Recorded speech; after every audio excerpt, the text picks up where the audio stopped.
Massimo Podda, Cantina Sant'Adi, figura di riferimento della Cantina Sant'Adi, contribuisce alla promozione di una delle realtà vitivinicole più rappresentative della Sardegna, conosciuta anche soprattutto sui mercati internazionali. Il vino racconta sempre un territorio. Qual è il messaggio che oggi la Sardegna sta trasmettendo attraverso i suoi vini?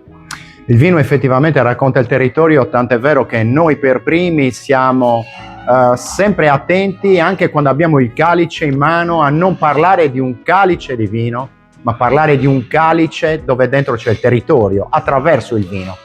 Tant'è che anche nelle nostre linee, guarda caso, esiste una linea specifica che si chiama Terre, che riguarda il terroir sulcis. Abbiamo alcuni anni fa anche preparato un libro che racconta tutta la zona del Sulcis dove noi siamo, che anche lui si chiama Terroir Sulcis. Quindi quale migliore domanda potevo aspettarmi da questo punto di vista per poter dire che nel calice c'è un territorio, e in Sardegna di territori importanti da raccontare ce ne sono tanti, quindi bisogna essere coraggiosi e continuare.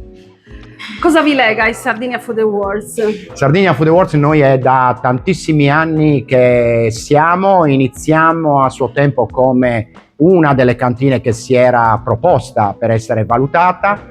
Poi nello scorrere del tempo con Donato Ala abbiamo avuto modo di collaborare così in modo profondo come stiamo continuando a fare. È una modalità anche questa di essere visibili e di dare visibilità e di contribuire a che la Sardegna abbia visibilità non solo in Sardegna, come appunto si diceva anche nella domanda, ma anche fuori dai confini regionali e soprattutto fuori dai confini internazionali. Tant'è vero che Cantina Sant'Adi è sponsor per quanto riguarda la categoria vini non solo in Sardinia Food Awards ma anche in Italy Food Awards.